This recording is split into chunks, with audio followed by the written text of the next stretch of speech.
Rich.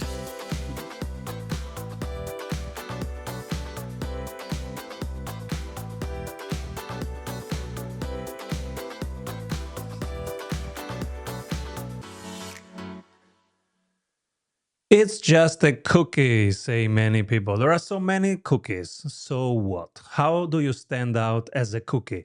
If you are the CEO of a cookie company, oh boy, you have a tough job. What do you do? How do you stand out? It's just cookies, cookie, cookie, cookie, cookie.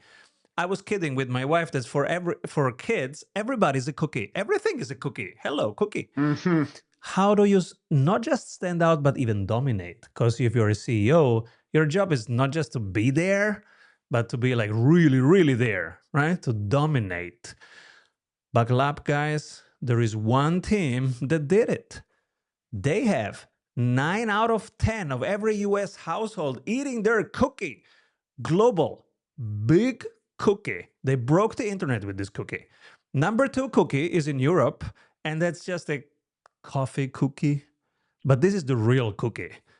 The real cookie, owned by Mondelez, making 3 billions a year in US dollars. How the hell is this possible?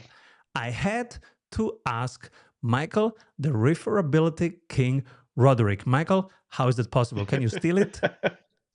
Oh yes, of course, of course. So we of course are talking about Oreo cookies, and the thing that when you look at pretty much every other cookie that is out there, there really isn't a lot of marketing other than, hey, look at our cookie, right? Like it's literally just like, here's a bunch of I got a advertisements. Here's cookie. here's how yeah, exactly. Here's how good the cookie looks, you know.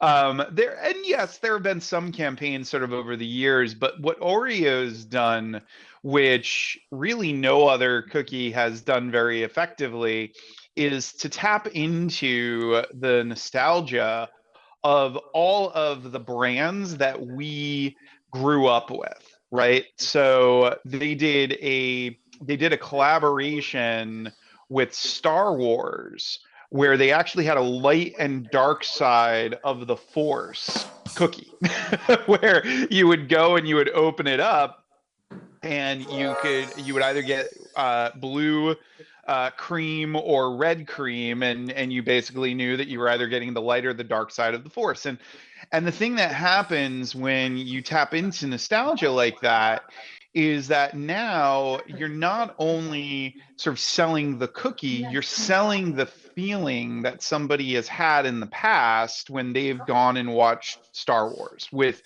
either by themselves or with their kid, or whatever the scenario has been. So for us, a lot of the time as marketers, we tend to forget about all of those things that have been part of pop culture. And what we really need to do is take a page from Oreo, because they are consistently doing this. They're always looking at what is kind of going on, or what is something that people remember or are thinking about, and then creating these types of collaborations. The most prominent one recently was the Post Malone Oreo cookie, where they basically partnered with him and created a whole, sort of new cookie, because Post Malone is very popular right now It's in the the music zeitgeist, world, right? Yeah. right? Exactly. So yeah, so that's one of the things that they are doing that I've stolen for you, and Simon, you've stolen something as well. So I let's stole as uh let's well. let's I hear stole as about it. well. So that was the emotional connection and nostalgia. Now, let me bring you to a second thing that we stole. It's real time agility. Now, imagine you can connect in real time to the people you care about and care about your offer, your service, what you stand for. And now you can work with that in real time, right now. This is what they care about. You pick it up and you work with it. One example, now maybe two examples from Oreo. Before then we look at how you can apply this week to your business. One example was, you might remember the dunk in the dark, where it went viral because it was the Super Bowl, February 3rd, 2013, and the lights went out, power outage. And they posted, I think it was on Twitter, where they posted on social media, you can still dunk in the dark.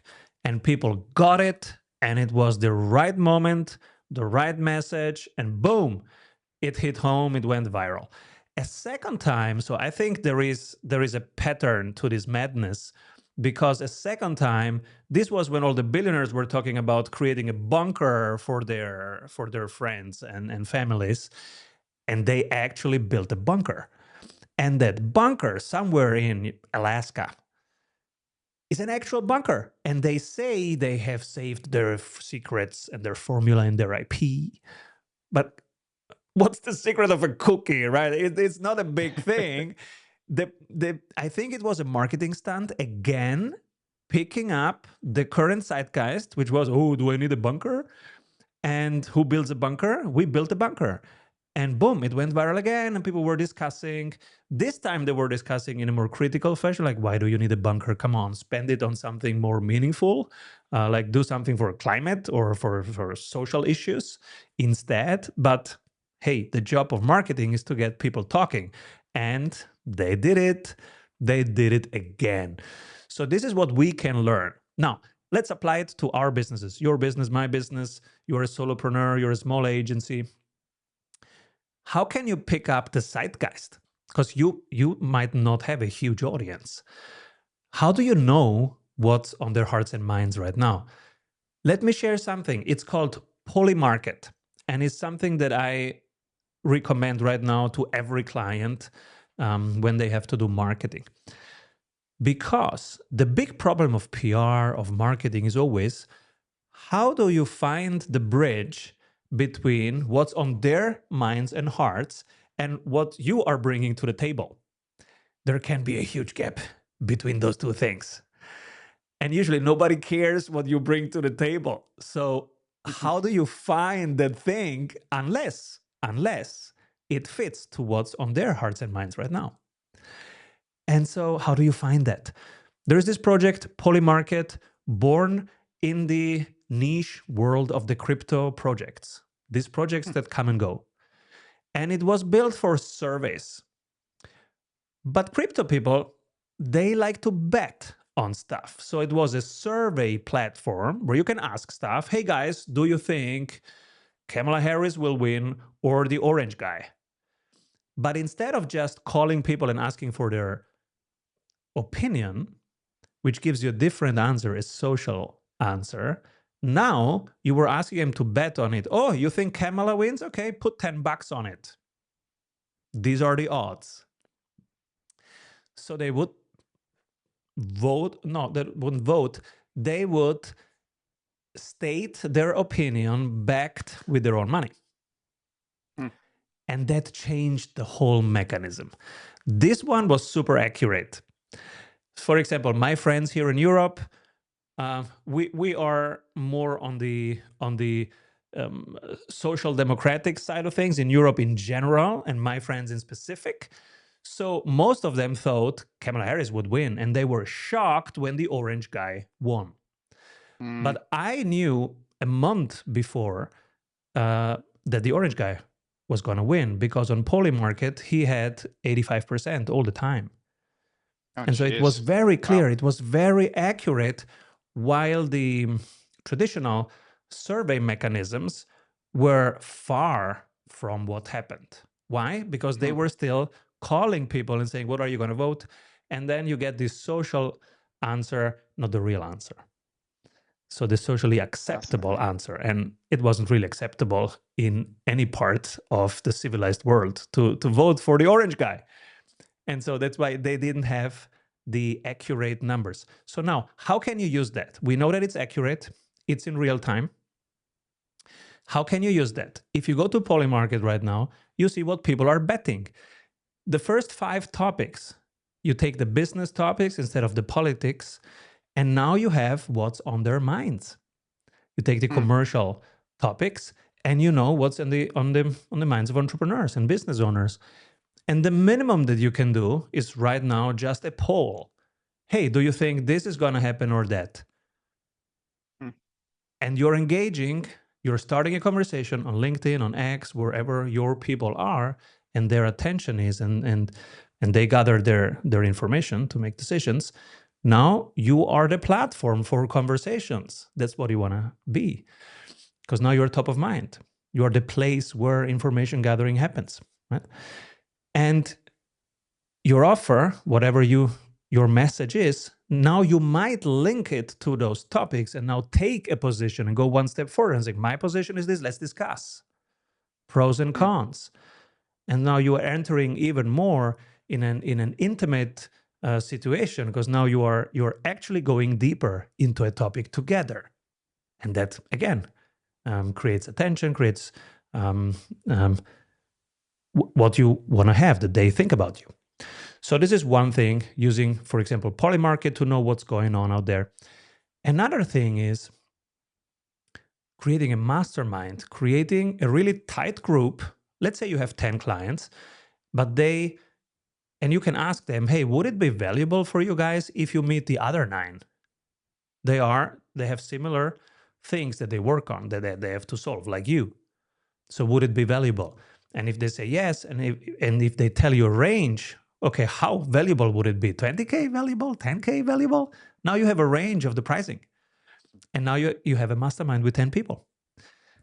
That mastermind is, again, something that you can use because they ask you questions. And now you know what's your next content piece. This is also a real-time loop.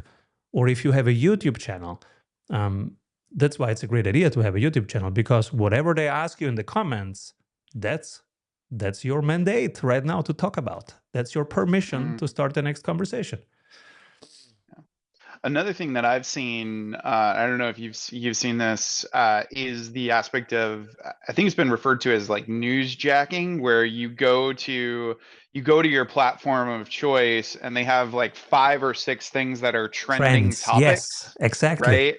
And then you're just like, okay, everybody right now is talking about this thing, in the news. So let me make my headline about this, or let me do, some kind of collaboration, or with this, with this person who's being, who's being referenced, or, whatever is actually going on right now.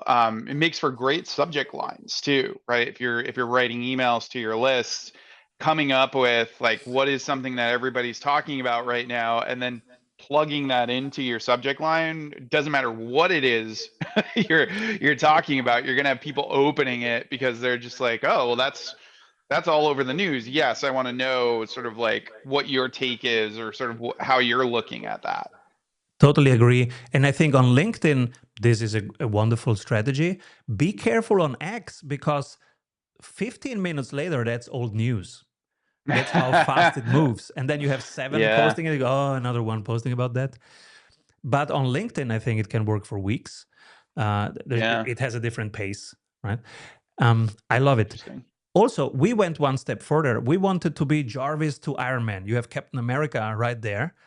We wanted to be Jarvis to Iron Man. I wanted to be that coach that you can ask anytime. You don't have to wait. Let's say you are in my Monday sessions. You don't have to wait for next Monday. What if it's Thursday and you have a question? Why should you wait until Monday? That's not the life we're living, right? And so I was like, how can I be on their phone? Like Jarvis, right? It's always with you. You quickly ask him, Jarvis appears, helps you brainstorm, and goes away. I wanted to be that kind of coach for people. And so we have now a branded app. There's the Strategy Sprints app. I have it on my phone. I'm playing, we love to play chess with the kids. And so we're on the iPad and we're playing on chess. And then there is this cheetah coming up from the sprint club, the cheetah on the beach. And I know, okay, somebody needs me. And the kids also know, okay, Papa has to take 5 minutes. Okay, they continue playing chess. And I take my 5 minutes and I make a video to answer a question that the member has right now. So the more you can get into that real-time loop, doesn't need to be that quick. In most cases, we're not in the fire department, right? But Yeah. the more you can make it a real-time loop that's appropriate to the cadence, to the pace of their life, and to the flow of their life, I think the better it is. Love that. Love that. Yeah, so I mean, a lot of lessons just from a cookie, right? We Pretty started with wild a to, cookie. when you think about it. Yes, yes, and it's just not just a cookie; it's a really special cookie. I remember the That's true. Ringo Pavesi. Do you remember Ringo Pavesi? When I was a kid, No. Ringo Pavesi, and there was this ad where there was a white kid and a black kid, and they were doing like this, and then the cookie was white and black, and it was like Ringo Pavesi. That's the only Oh cookie that I wow. remember. I did not know. Yeah, I did not know about that. Yeah, I did not know about that at all. All right, guys. Probably because it didn't show up in my Yeah, no, it was an Italy thing. my TV. Yeah. We are back in 2 weeks. We are not telling you what we are stealing because we don't know. We go around, we look what's the hottest thing, and then we steal it, and then we tell you. That's how we roll. Exactly. So see you here in 2 weeks. Thank you, Michael Roderick, everyone. See you soon. Thanks.